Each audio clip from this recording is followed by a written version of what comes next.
When you go to the store to purchase a device, whether it's a tool or an electrical device, you do so because you want that device to improve some aspect of your life or your home or your vehicle. It is purchased to make something better or easier for you.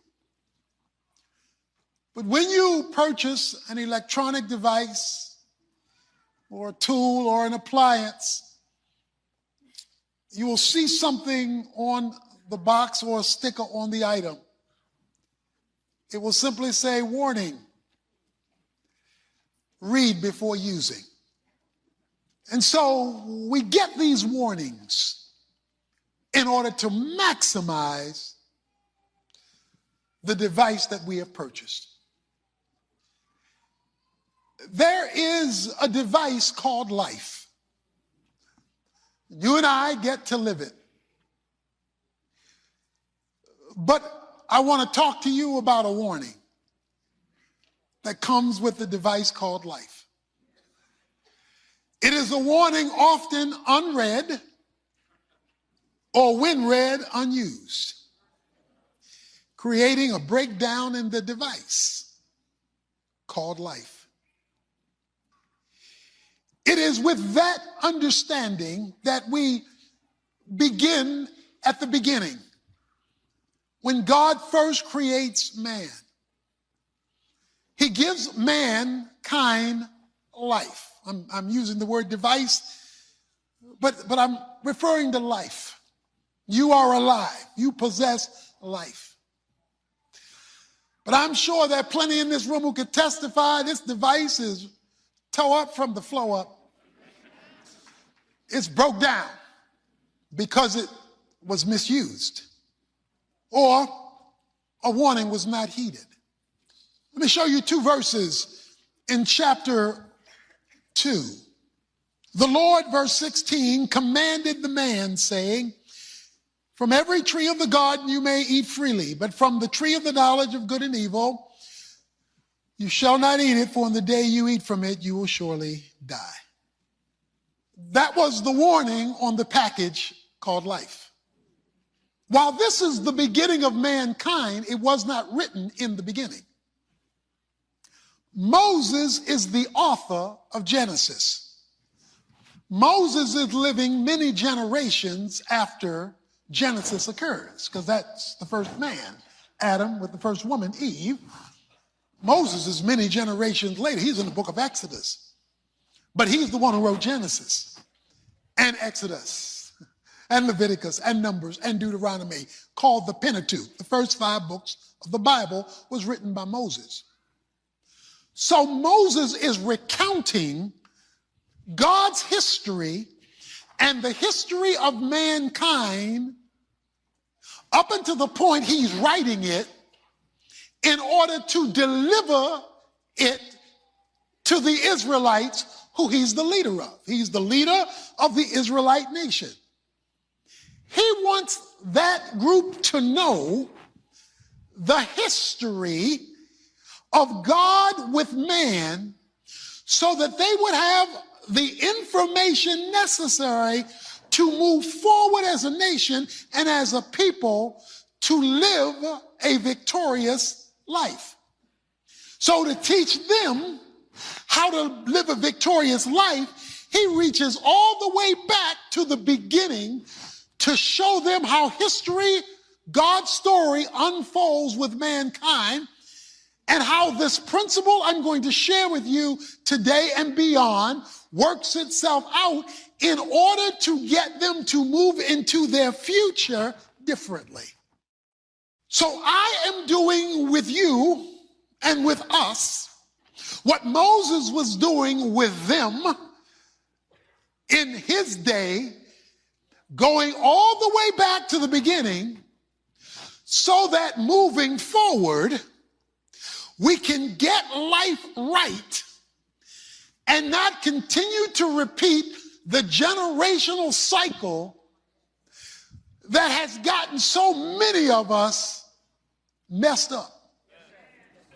The point that Moses is making to Israel that he picks up from what God told Adam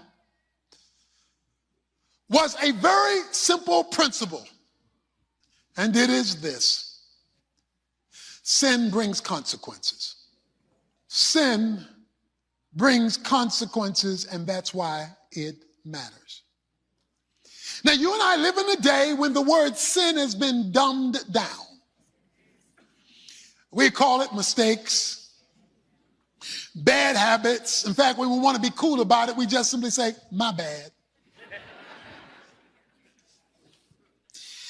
But what the Bible means when it refers to sin, it is referring to disobedience and departure from the divine standard.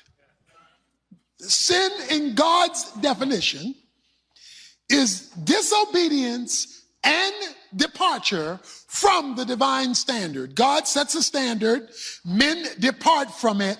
The Bible calls that sin. From God's standpoint, sin is weighty.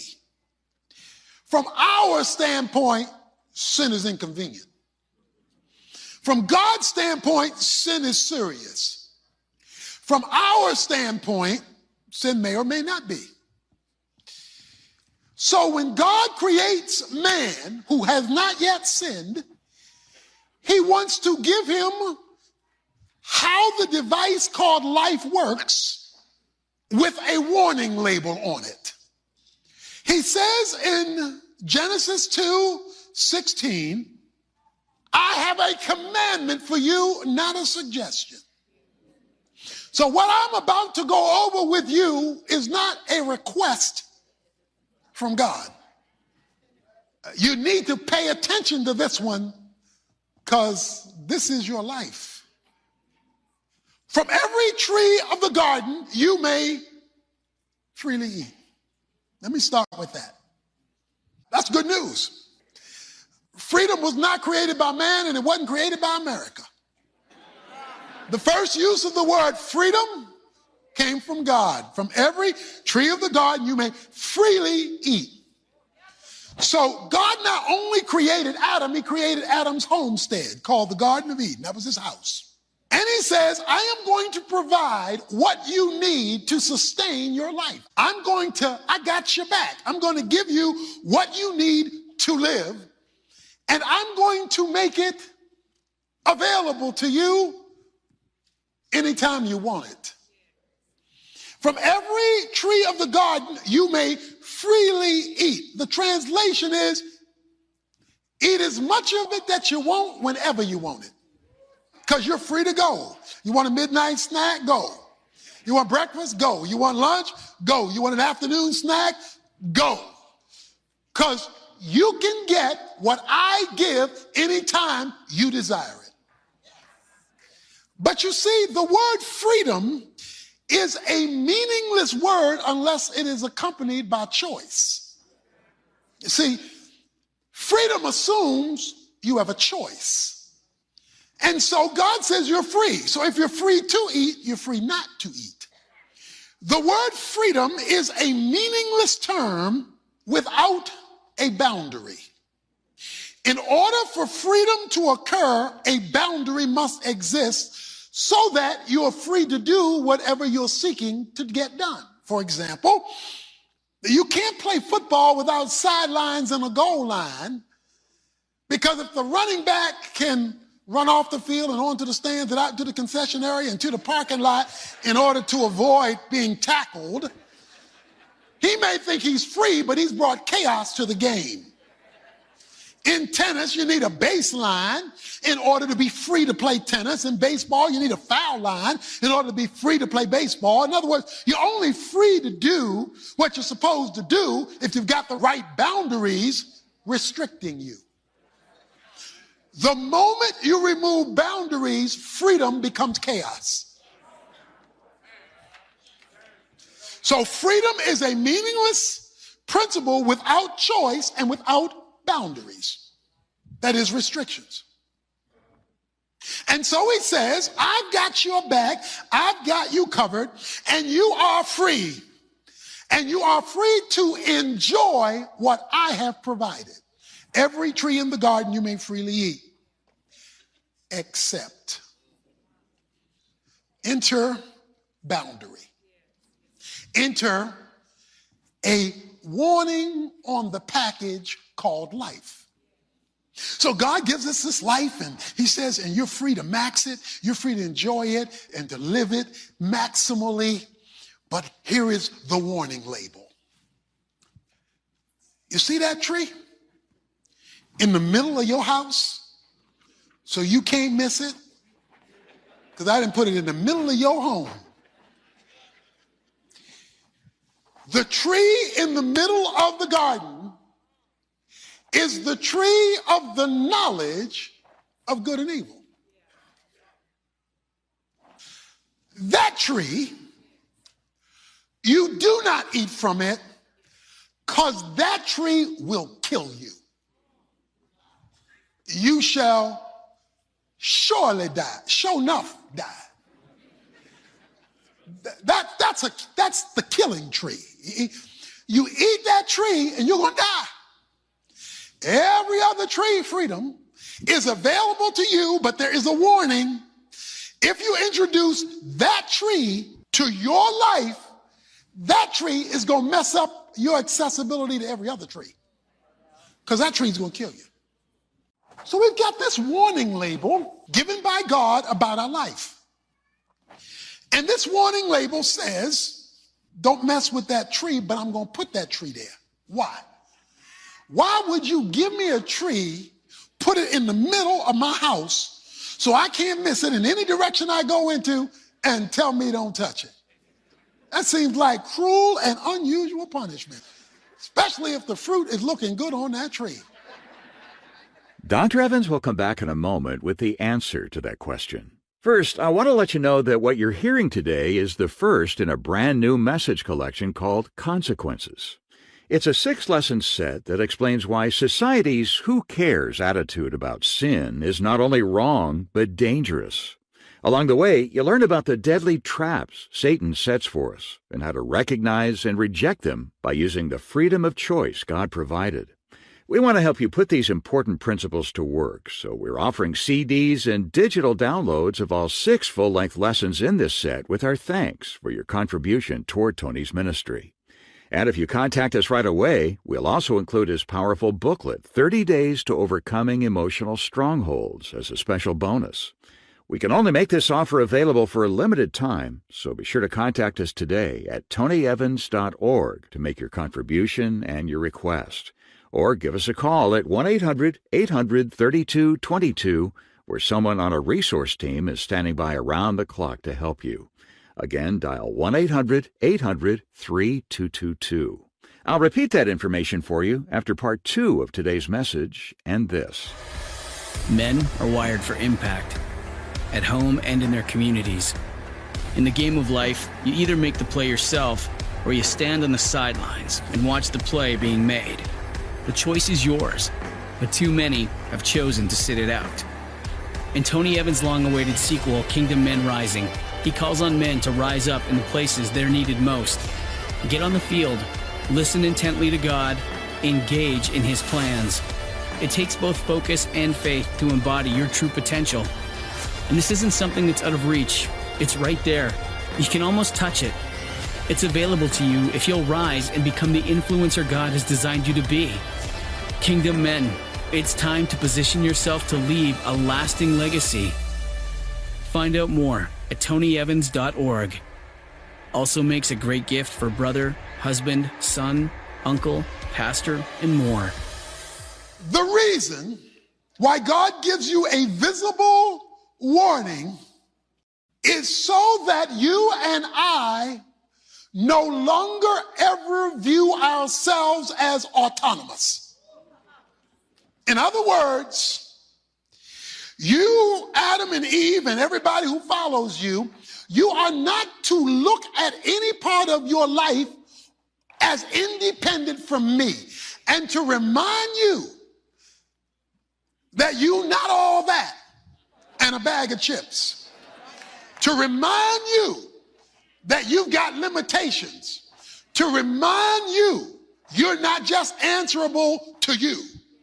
I am going to put this tree in the middle of your house so that when you wake up in the morning, when you go to the living room, the den, when you go to the attic, all the parts of this garden, you got to pass through this middle spot called the garden, and you'll be reminded, oops, I have somebody else I need to answer to. From every other tree, shop till you drop. From every other tree. The question on the floor is, what will be the source of your knowledge? What will be the source of your information? Do you have people in your life who you're responsible for, who bring information to you from other people that they think know something and you know they don't? What do you think the God of the universe thinks when you choose human opinion over divine revelation, asserting to him that your friends, your mama, your daddy, your cousins, your posse, your homeboys, your homegirls know more than he does? So the issue on the floor would be to maximize life. He calls it being free. In order to live. And then he summarizes the warning. Now this is the kicker. From every tree of the garden you may freely eat. But of that tree in the middle of your house, do not eat it, for you shall surely die.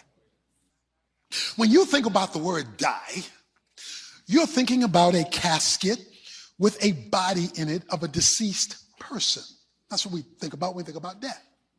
In the Bible, the word die does not mean cessation of existence. We look at it that way, nor does it mean annihilation of existence. That's not the biblical understanding of the word death.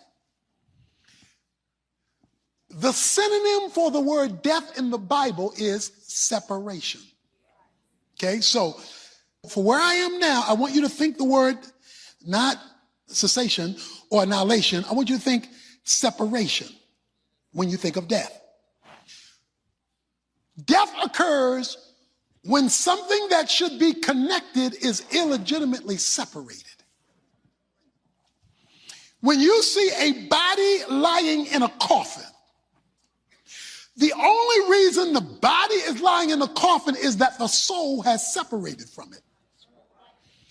The soul has left the body, and since the soul is the core and essence of life, life has left the body, leaving the body on the ground in the coffin, and the soul marches on to eternity. There has been a separation that has occurred.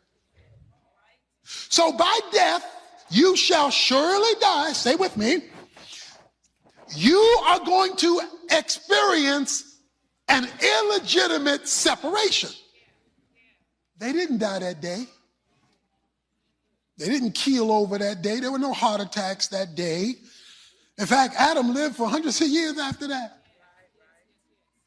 So was God uninformed about what he meant by that day? Or does one day equal some long period of time, or did he mean what he said? Separation is death. On that day, a whole series of separations took place. That is, a whole series of deaths took place. Death number one was spiritual death. They used to walk with God, the Bible says, in the cool of the day. We find them running from God, not walking with God. It was an illegitimate separation.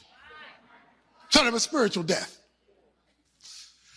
The first family fight between a man and a woman took place where the Bible says, and you will be at odds with one another. So there was a relational death that did occur. The reason why people talk about my marriage is dead, it's because there's a separation that has occurred. Their siblings became separated, and Cain kills Abel. So there is a separation that occurs. People commit suicide when they can't live with them anymore, when they are so out of sorts with their own humanity. And the Bible says that shame took over and fear took over, and their emotional well-being collapsed, and they were dissatisfied with themselves. So they're dissatisfied with themselves, they're separated. They're dissatisfied with each other, the relationship is separated. And then we find in chapter 3, there is an environmental separation. The environment goes crazy, so that no longer is there order in the environment in which they live. So there was death. A lot of people today, under the sound of my voice, are dead.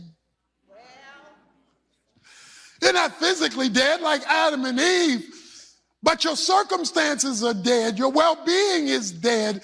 Your relationships are dead. And like people often say, I'm just dying. Because there is an illegitimate separation that has occurred as a consequence of biting the wrong tree. The day you eat from it, you will surely die. The day you go for information independently of me, you don't know it, and it may taste good, but you just bit death. When you and I live our lives independently of divine revelation, a separation occurs. Even though it looks good on the outside and may be good in terms of its look and its taste and all of that, a separation occurs first from God, and then it spins over to everything else.